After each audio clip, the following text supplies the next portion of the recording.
Este episódio conta com o apoio da Organic India, onde o compromisso é ser um modelo vivo de amor, consciência e sustentabilidade em ação. Olá, bem-vindos e bem-vindas a mais um episódio Mami Talks. Agora estou sempre eu a dizer isto. Está tudo bem. O episódio de hoje é com não uma, mas duas pessoas, vou dizer pessoas, muito especiais. Seres muito especiais. Dulce Cruz e a Gema. Às vezes vai parecer uma gatinha. Dulce, como é que te sentes em estar connosco outra vez? Como antes, é sempre muito bom falar convosco. Obrigada. É muito. Olha, Dulce, temos uma novidade. Já aí vamos, tens razão. Temos uma novidade agora. Nós temos aqui umas cartinhas que respondemos logo no início. Por isso, vou-te pedir para me dizeres uma carta de 1 a 7. 3.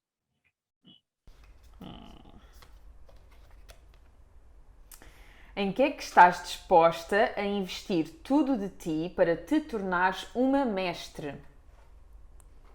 Assim, logo, sem aquecer e tudo.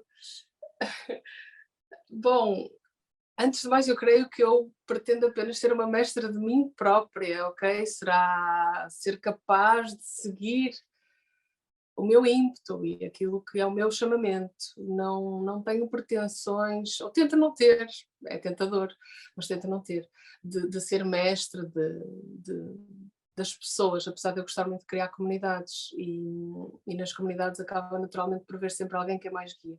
Mas bom, em que é que eu estou disposta a investir? É sem dúvida um trabalho interior. Creio que posso responder a que é que eu estou disposta a abdicar. E tenho trabalhado nisso. E estou disposta a abdicar do ego. Acho que é o mais difícil de tudo. Portanto, o investimento será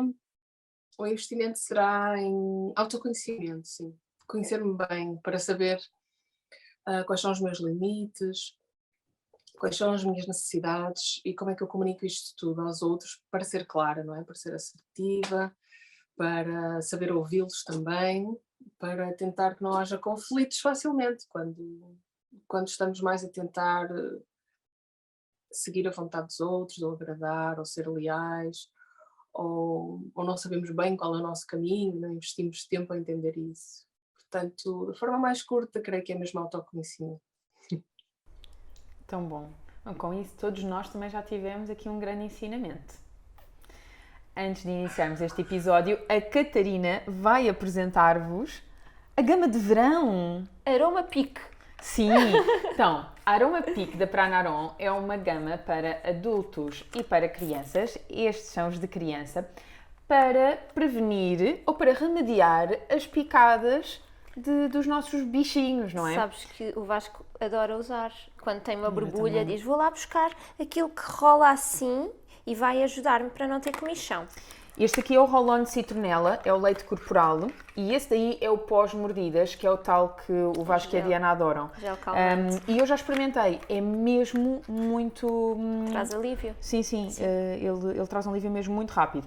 E o da Aroma Peak é, se eu não me engano, verdinho, e é o de adulto, e funciona muito, muito bem. Como repelente. Como repelente, inclusive. Então, se vocês estão a pensar campismo, coisas, Aroma Peak na mala, já sabem. E agora vamos entrar neste tema e antes de começarmos estávamos aqui a partilhar algumas vivências como mães que estão a passar com os seus filhos por desfralde, não é? Já há algum tempo, que é assim uma coisa longa, um processo. Então, Dulce, vamos falar sobre isto. Quais são assim os... Começamos já a matar, está bem? Os maiores erros que nós como cuidadores podemos fazer às nossas crianças. Os maiores erros têm geralmente, e generalizando, a ver com acreditar que é um papel do adulto. Acreditar que é uma responsabilidade dos cuidadores desfraldar a criança. Este é o principal erro. E é o que vai gerar mais problemas. A seguir, achar que há uma época ideal para isso. Acreditar que quando chega o verão, ou quando as crianças têm mais de 2 anos, às vezes até antes, já podemos iniciar esse desfralde. Podemos iniciar esse treino. E depois há muitos erros. Eu sei que a maior parte dos erros não são propositados e muitas vezes nem são conscientes, falta muita informação que é bastante recente, que tem saído sobre a neurociência, e falta também algum respeito, creio eu, por parte dos profissionais e dos especialistas em relação à maturação.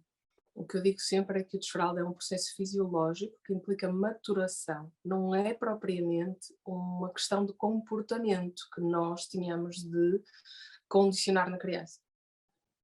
Portanto, estes são os principais erros, mas há muitos erros: interpretar mal os sinais de preparação para o desfralde, achar, por exemplo, que se a criança já sobe e desce escadas está pronta para o desfralde, ou que se está a esconder num canto para fazer as suas necessidades está pronta para o desfralde, ou acreditar que se pediu para ir ao bacio porque está interessada em saber como é que se faz, ou porque está na creche e os amiguinhos também estão a fazer, já está pronta para o desfralde.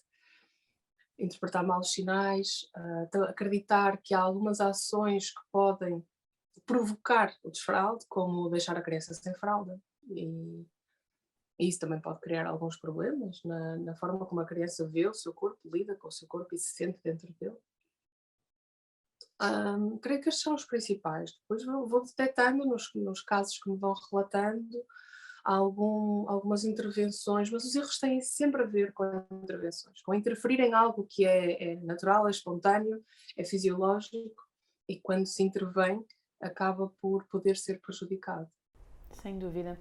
E quais é que então seriam assim os sinais de prontidão absolutamente fisiológicos que o nosso bebê pode estar a manifestar e que nos vai guiar a ajudá-lo neste processo? Os sinais servem sobretudo para nós nos orientarmos no processo, não para iniciá-lo, para sabermos mais ou menos em que fase estará, para sabermos quando é que vale a pena colocar um bacio, preparar o ambiente, não é? Sobretudo para acompanhar. O que é que podemos identificar? A criança não tem controle dos esfíncteres, que são os músculos que controlam o xixi e o cocó, antes de um sinal que ela revela, que é avisar-nos antes de fazer. Quando ela sinaliza de alguma forma, pode não ser dizer, mas de alguma forma sinaliza-nos ou diz-nos que vai fazer xixi ou cocó, nós sabemos que dentro do corpo dela o cérebro e a bexiga e os esfíncteres já são capazes de comunicar e, portanto, já tem a maturação necessária para controlar o corpo e dizer: guarda só um pouquinho, faz aí uma retenção, porque eu preciso de ir ao local adequado, que é o bacio ou a sanita ou o que for. E, portanto, a criança tem esse tempo, que começa por ser uns escassos segundos e depois vai aumentando à medida que crescemos, esse tempo de retenção, esse tempo de capacidade para esperar para fazer as necessidades. Esse é um bom sinal para aguardar. Enquanto isso não acontecer, dificilmente a criança terá esse controlo dos músculos. Há alguns sinais ao nível motor, por exemplo, que nos podem indicar que não só os esfíncteres, mas toda a zona pélvica estará mais preparada para este processo e que tem a ver com a desenvoltura ao nível motor, que são ela subir e descer escadas, ela ser capaz de se sentar por bastante tempo, ela conseguir tirar e pôr a roupa, não porque seja necessário tirar e pôr a roupa sozinha, mas porque ela ser capaz de o fazer nos indica que ao nível motor já estará também mais avançada. Há alguns sinais que podemos observar. No entanto, não há nenhum sinal derradeiro como a vontade da criança, ou seja, de alguma forma ela manifestar-nos que ela já não precisa mais de usar fralda. Por vezes eles dizem que não querem fralda. E há uma fase a partir dos 18 meses que todos os pais conhecem, em que a resistência aos cuidados aumenta muito, as crianças não querem que lhes toquem, não querem mudar a fralda e começam a dizer que não querem mais a fralda, mas eles não querem pô-la e tirá-la, porque querem brincar, porque querem mexer-se muito, porque não querem parar naquele instante. Não é um sinal de preparação para o desfralde. No entanto, quando chega um momento em que elas nos dizem, porque já sabem que se faz na sanita ou no bacio e já se sentem preparadas, dizem ou deixam claro, já não precisam mais da fralda. Agora eu já posso ir sempre ao bacio e à sanita e por isso eu já não preciso mais da fralda. Então aí sim, esse é o sinal derradeiro. Nem todas as crianças vão dizê-lo com muita clareza, como eu acabei de enunciar, mas todas vão deixar isto claro. E é a partir daí que nos devemos guiar. E não da primavera, ou da orientação da creche, ou de alguém que nos deu conselhos, ou de um treino que nos ensinaram. É sobretudo a partir desta vontade da criança. Esse é o derradeiro sinal. Deixa-me perguntar-te uma coisa, Dulce, porque hoje de manhã, literalmente, o Vasco tirou a fralda da noite e disse assim, mamãe, eu já não preciso de fralda. E a fralda ainda tinha xixi, não é? E a minha resposta foi, quando a fralda já não tiver xixi, tu já não vais precisar. Mas na verdade, pode ser o contrário, ou seja, esta noite eu posso convidá-lo ou perguntar-lhe se ele quer experimentar sem fralda, porque às tantas ele também faz xixi porque sabe que tem a fralda. Então se não tiveres... É verdade, no meio deste processo, e quando eu começo a dizer aos pais, guiem-se pela criança, o derradeiro sinal, a intenção, etc., há muitos pais que acabam por não querer interferir todo, e então ficam melindrados quando a criança avança com alguma iniciativa que parece precoce, ou o que seja. Realmente guiem-se por eles, mas a todos os níveis. Se o vosso filho vos diz que quer experimentar uns dias sem fralda, por que não? Desde que estejam dispostos depois a lidar com xixi na cama, ou com xixi no chão, ou o que for, ou na roupa, ou o que for, claro. E se não estiverem dispostos, podem assumir que não estão dispostos, não há problema algum. O mais importante aqui é perceber que estamos a respeitar um corpo e uma família. Portanto, se a família lida muito mal com xixis no chão, não vamos fazer uma experiência dos dias sem fralda porque a criança pediu. Vamos dizer, olha, eu não lido bem com isto, eu não quero que haja xixis e cocós na tua roupa, vamos chatear-nos por causa disso. Por isso, vamos tentar usar a fralda mais uns dias. Mas no teu caso, se estás ok com isso, por que não dizer, está bem, hoje à noite vamos pôr um resguardo no teu colchão e vais tentar dormir sem fralda, se tu queres, e vamos ver o que acontece. O desfraldo noturno não vai acontecer antes do diurno. Já vi desfraldos que acontecem na mesma altura, mas antes do diurno é muito difícil que aconteça. O que pode acontecer é realmente um interesse na criança em fazê-lo e, portanto, seguimos. É muito provável que faça xixi, ou que não faça nesse dia, mas que faça no dia a seguir. Porque à noite estamos semi-inconscientes, não temos um controlo do nosso comportamento. Apesar de haver uma intenção de se comportar de determinada forma, enquanto dorme a criança não consegue controlar esse comportamento. É por isso que os desfraldos noturnos, treinados pelo adulto, correm muito mal, e muitos deles correm mal. Porque a criança até quer obedecer, quer corresponder às expectativas, mas não consegue, está a dormir. No entanto, é importante, essa mensagem é muito importante. Se os vossos filhos quiserem fazer experiências durante o processo, e se vocês estão confortáveis com isso, deixem, porque realmente isso vai contribuir para a confiança deles no processo. É importante, sim. Eu lembro-me muito bem da Diana por volta dos 2 anos, ela sinalizar muito bem quando queria fazer xixi, quando queria fazer cocó, e até termos tido um episódio em que conversámos com a Dulce e ela dizia, a tua filha claramente precisa de privacidade e vais notar isso com o passar do tempo. E é mesmo verdade. Nós mudámos de casa e já não há como ela se esconder atrás do sofá, mas ela encontrou outros sítios para se esconder e neste momento em que ela vai na volta pede para ficar só de cuecas, portanto às vezes chega a casa e diz, mãe, vou colocar cuecas, não quero fralda.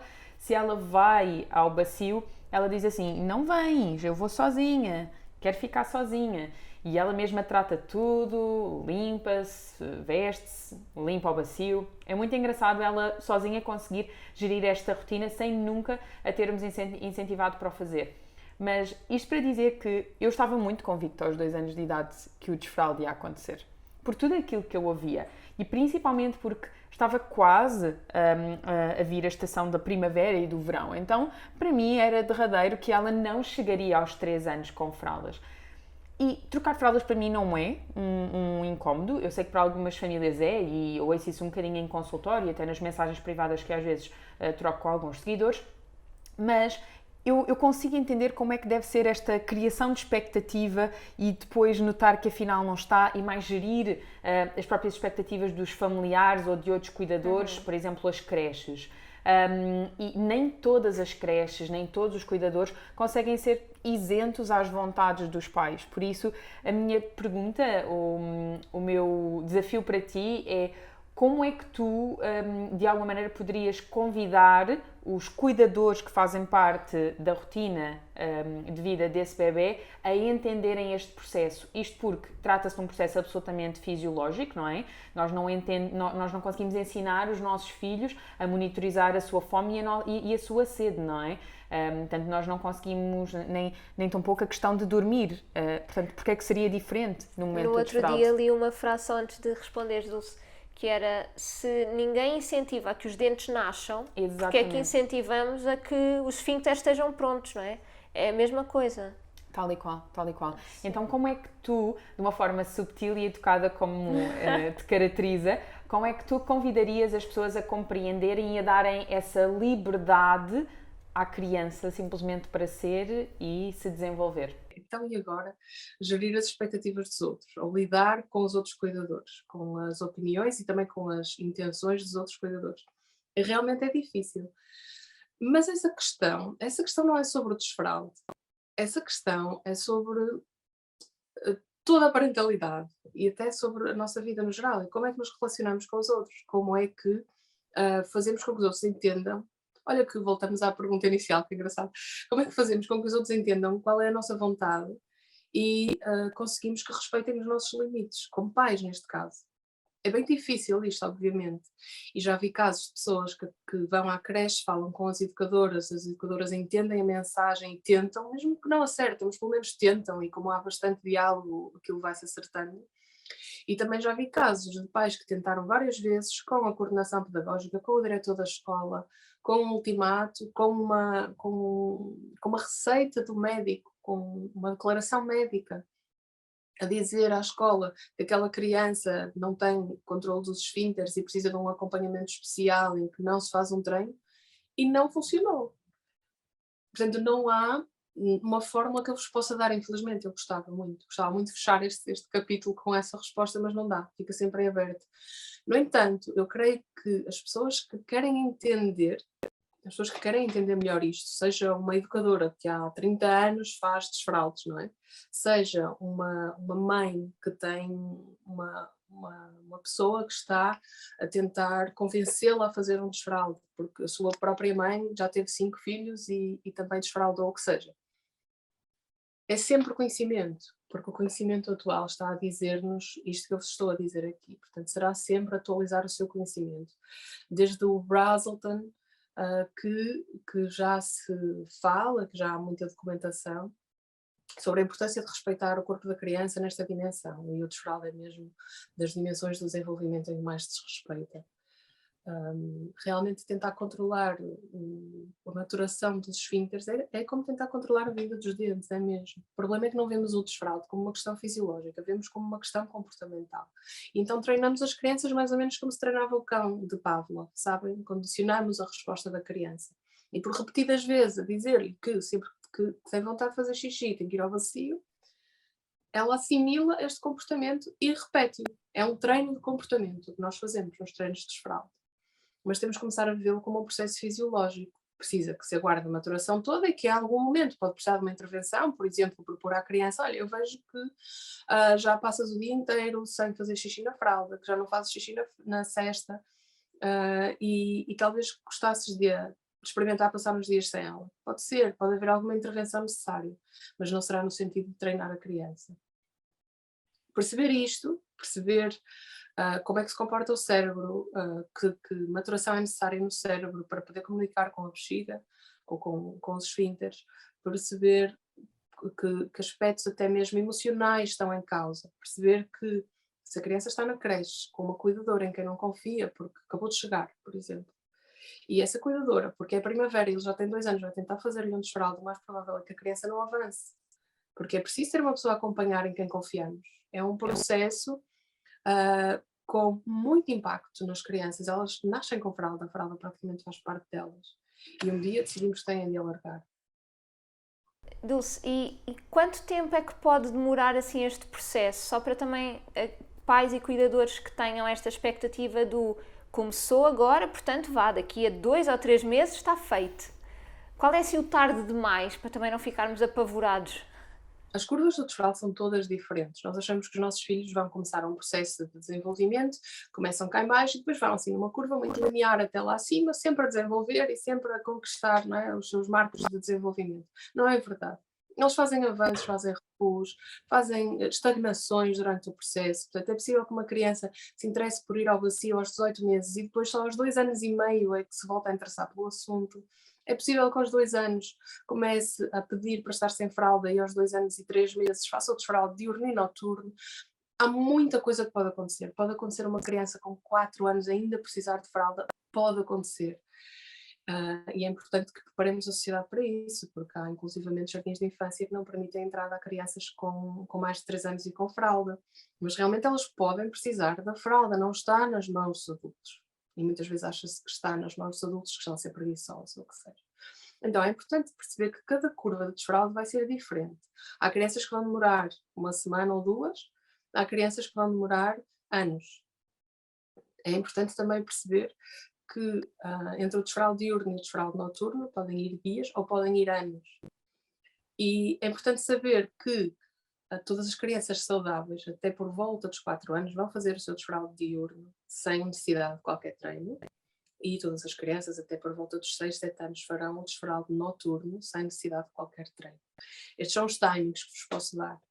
Antes dos 2 anos é muito difícil que tenha uma maturação dos esfínteres completa. Sabe-se isto também. Portanto, esta é a janela. Crianças farão aos 2, começarão aos 2, acabarão aos 4. Crianças começarão aos 3, acabarão aos 3. Depende muito, têm que observar a criança que têm em casa e partir da individualidade dela e não de uma forma. Obrigada. Eu não queria terminar este episódio sem relatar algo que aconteceu recentemente e que estava a partilhar com a Catarina em off, que é uma das seguidoras do podcast do Mummy Talks, enviou-me um áudio no outro dia relatando, portanto ela é farmacêutica, e relatando-me que a visitaram no seu local de trabalho para prescrever algo para uma criança que estava na fase do desfraldo e que as coisas não estavam a correr bem e precisavam de algo para acelerar o processo e inclusive para ajudar na própria obstipação que entretanto tinha sucedido e pronto, e precisavam de recorrer porque a menina no caso não fazia as necessidades. E é com muita felicidade que ouvindo aquele áudio ouvi esta profissional de saúde recomendar não fazer desfralde, permitir que efetivamente os pais fossem eles a ser guiados pela própria criança e a tentar, obviamente, que eles compreendessem que aquilo no fundo era uma reação ao sucedido, não para os culpabilizar, mas simplesmente para ajudar neste processo do sistema familiar. E na altura ela enviou-me também o áudio para outras diretrizes que eu pudesse ter, que vocês já sabem, para a questão da obstipação eu falo sempre da bebida vegetal de aveia, mas se for uma retenção absolutamente comportamental, não é a questão de haver um bom movimento peristáltico e de haver um bom aporte de líquidos orgânicos a nível intestinal que vai fazer com que a menina consiga defecar. E eu vejo isto constantemente em consultório, então a própria vinculação que nós tentamos em consultório trazer com a mãe ou com o pai, que normalmente eu tento que seja inclusive o responsável por quem está sempre neste processo de desfraldo, ajuda muito para voltar a existir este conforto, esta vinculação e esta segurança. Então é muito bom todas nós vermos que as consciências já mudam e é nestes pequenos momentos que nós conseguimos fazer a diferença. Eu acredito verdadeiramente nisto. E queria só também acrescentar aqui a nível emocional o impacto, e não falámos disso e também não vamos ter tempo para falar disso porque era mais um episódio, mas as consequências, não é? O impacto negativo que isto tem para a criança e depois para o adulto, porque nós estamos a olhar para a criança mas esquecemos que há marcas que vão sendo deixadas nesta altura que acompanham a vida inteira. E no outro dia tu também partilhavas isso, Dulce, no teu Instagram. É bom também trazer, não é? Ou seja, assumir a responsabilidade sabendo o impacto negativo que isto pode ter. Portanto, não é só erros, e obviamente que os erros não são intencionais, não é? Óbvio, estamos todos a aprender, mas tal como tu dizes, há conhecimento, há informação, por favor, vamos informar-nos para saber como agir, porque há coisas tão pequeninas que depois vem a humilhação e esta retenção, não é? Esta vergonha constante, que é tão desnecessário. Então, sim. Também, Dulce, mais uma vez, obrigada pelo teu trabalho e a tua bandeira, sabes, de defesa pelo desenvolvimento infantil. A sério, precisamos mesmo todos disto. Obrigada. Obrigada. Eu fico muito contente por saber que profissionais e não profissionais sabem e seguem cada vez mais esta mensagem. É mesmo importante percebermos que estamos a falar de autoconhecimento sobre o seu próprio corpo e respeito pelo seu corpo. A mensagem num treino de desfraldo é: tu não és capaz de fazer, não és capaz de controlar o teu corpo por ti mesmo, eu tenho que te ensinar. E é claro que isto vai ter um impacto na vida daquela pessoa. Não vale a pena entrar em pormenor nas consequências, mas são muitas e algumas são mais graves, vão até à vida adulta, estão relatadas, não estou a inventá-las, vão até à vida adulta e estão realmente associadas a desfraldos precoces. podemos falar desde incontinência até neurese, que se prolonga pela vida, até uma relação de aversão com as suas próprias fezes, que vai dar muitas vezes a problemas sexuais, inclusivamente de vaginismo e de dificuldade de penetração, enfim, são imensas, não vale a pena irmos por aí. Vale a pena talvez saberem que 30 a 50% dos desfraldes estima-se que deem consequências a curto, a médio ou a longo prazo, más consequências. E, portanto, não vale a pena arriscar. Os casos de retenção, como a Filipa falava, são os mais comuns. Quando se fazem intervenções de desfraude e corre mal, o mais comum é que deem retenção. E a retenção tem um problema gravíssimo nas crianças, que é ensina-lhes que fazer cocó é mau. Custa, dói, sabe mal. E, portanto, elas não querem fazer. Já não é só uma questão fisiológica, como falavas, não é? É uma questão também depois já mental, psicológica. A Grace não quer fazer porque tem aversão àquilo. E então aí é mesmo necessário trabalhar, às vezes até ao nível de laxantes, para a sensação se tornar agradável, vezes suficientes para a criança ter, afinal não é assim tão mal, se continuar a fazer. Isto dura meses, na maioria dos casos dura muitos meses, e os pais resistem porque não querem medicação, obviamente, e porque acreditam que se aconteceu tão rápido também pode reverter-se muito rápido, nem sempre é assim, é uma pena. Mas, como falavam, a relação com o corpo é realmente muito, muito importante neste processo e não se fala disso. No desfralde nós estamos a dizer à criança se ela é capaz ou não é capaz de se conhecer, de saber quando precisa de fazer as suas necessidades e de ir fazê-las da forma que se faz na sua cultura. E esta mensagem sobre a capacidade, a autonomia, que se fala tanto hoje, não é? Fala-se tanto de autonomia e até se fala de independência, mas depois, nos processos que realmente são independentes da atuação do adulto, fazemos por elas. E a mensagem é a contrária, não vale a pena estarmos a falar da autonomia se depois nós não praticamos isso, essa visão sobre os bebés e as crianças. Sem dúvida. Obrigada, Dulce, mais uma vez. Venham ter comigo, podem vir através do Instagram, por exemplo, ou do e-mail.